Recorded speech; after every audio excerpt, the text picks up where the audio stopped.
Cette semaine, on attaque avec les comic books d'une série de jeux vidéo cultes avec seulement 2 opus. C'est signé Naughty Dog, je parle évidemment de The Last of Us. Sorti en juin 2013 en exclusivité sur PlayStation 3, The Last of Us nous offre une expérience narrative rythmée par des séquences d'action dans un univers post-apocalyptique peuplé d'infectés. Le titre sera très vite primé et on se souviendra du jeu surtout pour son scénario, notamment grâce à son dénouement. Le DLC Left Behind arrivera quelques mois après la sortie pour enrichir l'histoire d'Ellie. Le comic se place donc avant Left Behind, ce qui le place chronologiquement comme au début de la saga. Et c'est même le premier produit estampillé The Last of Us, puisqu'il sortira avant le premier jeu. Et à l'occasion de la sortie du remake PS5, on vous propose donc une collector contenant les 4 comics que je vous présente aujourd'hui. Alors, est-ce que ces 4 comics suffiront à vous faire payer l'édition collector? C'est ce qu'on va voir aujourd'hui. De toute façon, cette édition n'est même pas disponible en France. Ou alors vous l'importez, mais bon, qui va payer 200 balles pour une collector d'un jeu que tout le monde s'en branle? Place au résumé.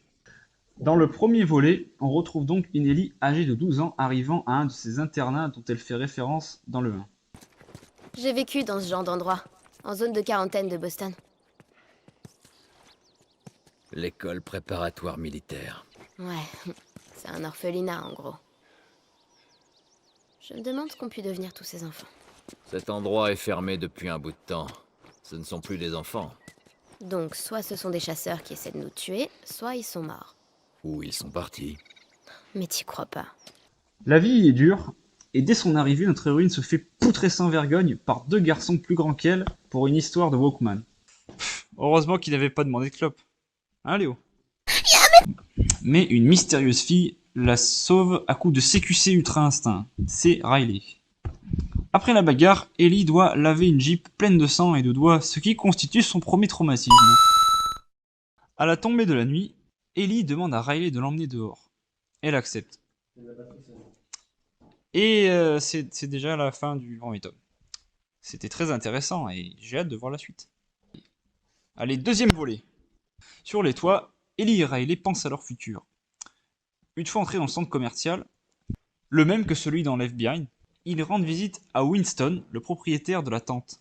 En échange d'une bouteille, Winston apprend à Ellie comment monter à cheval. Riley en profite en volant le talkie-walkie de Winston.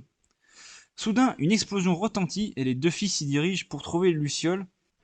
Et après, Bon, bah c'est fini. Troisième opus. Ellie et Riley arrivent sur le lieu de l'explosion où se déroule un combat entre les Lucioles et l'armée. Afin de permettre aux Lucioles de s'enfuir, ils envoient des grenades fumigènes sur l'armée. Après leur fuite, un infecté les attaque et Riley le tue, ce qui me permet de mettre un deuxième point traumatisme à Ellie.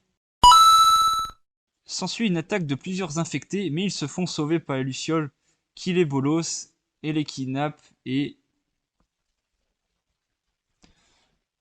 Quatrième tome. Les Lucioles délivrent Ellie et Riley, et Marlène, leur chef, donne à Ellie une lettre. Mais soudain, des survivants armés débarquent pour récupérer le tunnel. Riley fait un kill grâce à Ellie et révèle qu'elle a tué son père afin de convaincre Marlène qu'elle est prête à faire partie des Lucioles. Mais elle se fait menacer de mort par Marlène. Explication. C'est un peu ça. Le coup de l'embuscade pour me tuer, c'était un test. Elle voulait être sûre que j'étais motivée. Oh, Mais Marlène est en fait l'ange gardien d'Ellie, qui a fait le serment auprès de sa mère, Anna, de la protéger, et c'est même elle qui l'a placée dans l'internat militaire. Après ces explications, Marlène remet à Ellie son fameux cran d'arrêt incassable, et les 2 ados rentrent à l'internat résignés à vivre une existence misérable. Ah, ça c'est du bon Last of Us, là, de la bonne dépression. Ellie, une fois rentrée, lit sa lettre, mais on ne nous la montre pas.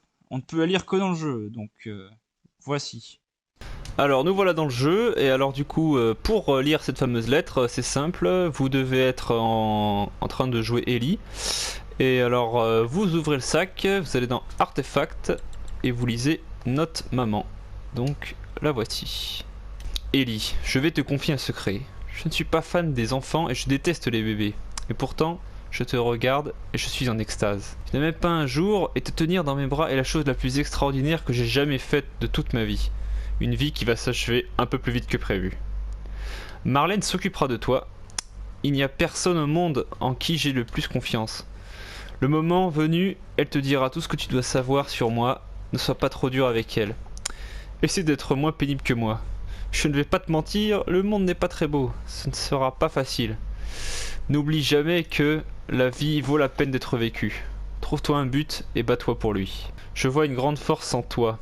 Je sais que tu deviendras la femme que tu mérites d'être. Ta maman qui t'aimera toujours, Anna. Rends-moi fier de toi, Ellie. Alors là, ce qu'on peut noter, c'est que du coup, on le savait déjà, hein, que c'est Marlène qui allait s'occuper d'elle. Et que la fin de la lettre, là, surtout, trouve-toi un but et bats-toi pour lui, la vie vaut la peine d'être vécue, ça fait vraiment écho aux deux, en fait. Hein. Et surtout à la fin du 2. Donc, voilà. On espère qu'elle aura qu'elle trouvera ce but dans le 3, peut-être. Voilà, c'est déjà la fin des 4 comics Last of Us, et donc c'était rapide. Trop rapide en fait. Pour quelqu'un qui a fait le jeu, on n'apprend rien en fait dans l'histoire. En écrivant cet épisode, je me suis dit qu'au moins on en apprenait sur Winston, mais même pas. On voit sa photo dans le DLC, et d'ailleurs on y apprend bien plus sur lui. C'est dingue que Winston soit mort. Tu sais ça? Ouais. Tu sais ce qui s'est passé? Il paraît qu'il est tombé de son cheval. Une crise cardiaque, je crois. Merde. C'est Winston? Waouh, il était pas dégueu. Au moins on en apprend un peu plus sur Riley.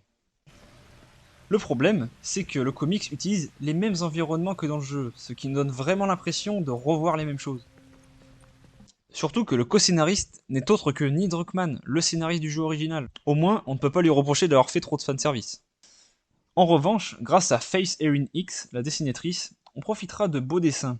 Donc voyez ces comics comme 4 artbooks de concept art plutôt jolis.